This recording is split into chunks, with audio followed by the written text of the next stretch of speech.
Gente, nos últimos dias, várias mulheres foram vítimas de violência política de gênero. No caso mais recente, é o da ministra Marina Silva, do Meio Ambiente, que aconteceu numa sessão da Comissão de Meio Ambiente, exatamente no Senado. O senador Plínio Valério ordenou que ela se pusesse no seu lugar. Fique no seu lugar, essas palavras terríveis, né, que a gente vê, mas não é só isso também não, nós tivemos outros casos por aí que a gente vai comentar agora, vamos falar de tudo isso, vamos aprofundar nessa conversa que eu vou ter a partir de agora com o cientista político, professor Marcos Marinho, no nosso quadro Política e Cotidiano. Professor, boa tarde, seja bem-vindo. Boa tarde, Jordevar, mais uma semana que eu agradeço estar aqui e poder participar com a sua audiência. Obrigado por ter vindo. Vamos começar com a Marina Silva? Vamos. Até hoje, realmente, né, é difícil da gente entender uma situação como aquela, né? Na minha opinião, ela foi agredida ali, né? Jordevar, infelizmente, é recorrente no ambiente político esse tipo de violência contra as mulheres. O caso da Marina Silva ele é mais grave porque se trata de uma ministra reconhecida mundialmente pelo seu papel enquanto defensora do meio ambiente, que estava lá fazendo o trabalho dela, prestando contas aos senadores. Foi convidada. Exatamente, como convidada, e foi atacada de maneira voraz, né?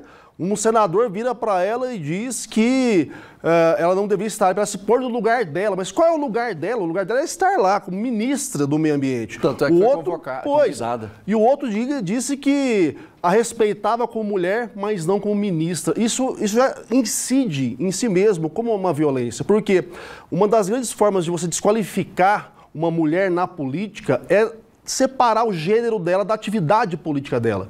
Eu duvido que se fosse um homem, ele ia dizer isso. Eu te respeito como homem, mas não como ministro.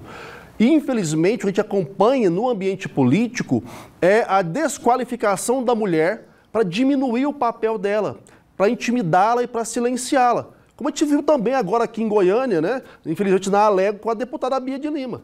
O Amaury insinuou que ela era pedófila, porque uma matéria uma entrevista que ela deu dizendo que se relacionava com pessoas mais jovens e qual é o problema disso? Pedofilia é um negócio muito pesado. Muito pesado. Então, assim, é uma distorção de um fato para atacar a mulher, desqualificando ela.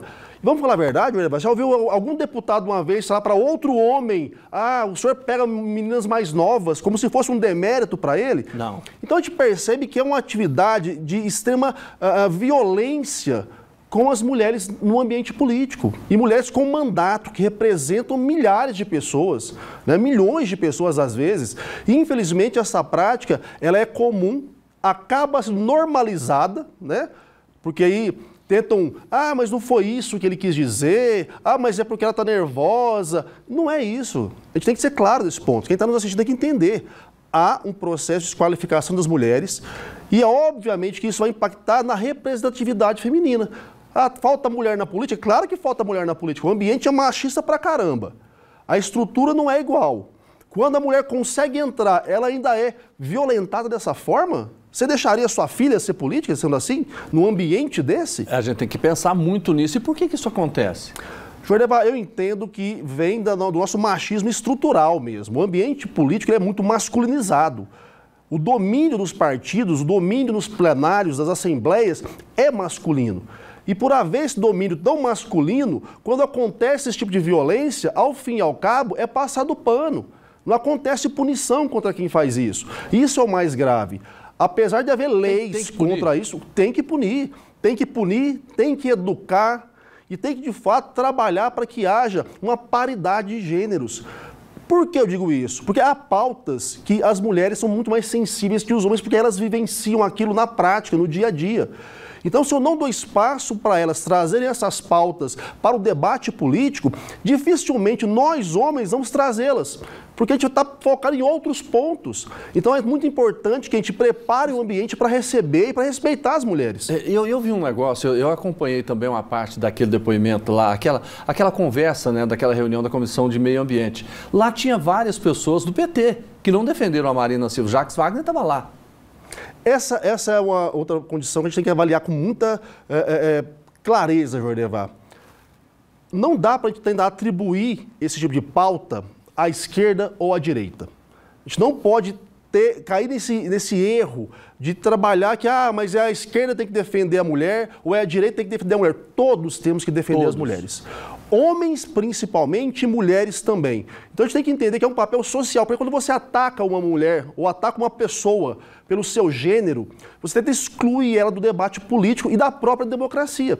Então, os parlamentares do PT tinham que ter vindo em defesa da Marina, do PSDB, do PL, de todos os partidos. Nós estamos falando, nesse caso, de representação política, de pessoas que foram eleitas ou que estão ocupando cargos em nome de outras pessoas de toda a sociedade. E a violência contra a mulher, ela tem que ser trabalhada em todos os níveis. Professor, que alguma coisa é o debate ideológico, né? Debate político, né? A outra é esse tipo de agressão, né? Por que as pessoas estão confundindo tanto isso aí?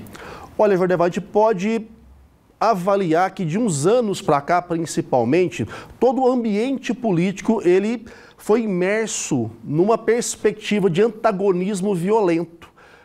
Essa polarização, que é até comum, né, que o próprio debate é uma polarização. Você representa um polo e eu outro. Temos ideias diferentes e podemos debatê-las, conversá-las. O mais grave é que de uns anos para cá, a gente instituiu na política a negação do outro. Então, quer dizer, eu tenho um ponto de vista, você tem outro, eu tenho que anular o seu. Eu tenho que matar você, eliminar você. Então, o ambiente ficou mais violento. Mesmo que seja errado. Exatamente, né? A gente extremou demais o debate. Professor, a gente está falando desse tema aqui, mas eu quero aproveitar o senhor aqui para falar outra coisa também. A questão da saúde em Goiânia. Sim. Nós temos uma auditoria do DataSUS aí que percebeu redução de atendimento lá em maternidade, de leito, de UTI, essas coisas todas. Como é que o senhor está avaliando a saúde aqui? Jordeval, esse é outro ponto crítico que nós estamos passando aqui em Goiânia, e é muito importante a gente ter clareza na análise. A gente tem aí uma saúde sucateada que vem desde a gestão do Rogério Cruz, mas já estamos na gestão do Mabel, já tem bastante tempo. Tem 5 meses. Já tem dinheiro sendo gasto com pecuária, com show, e ainda assim o atendimento está precário. Estão fechando maternidade, isso não pode. O auditor do DataSUS falou, olha, está vindo mais dinheiro.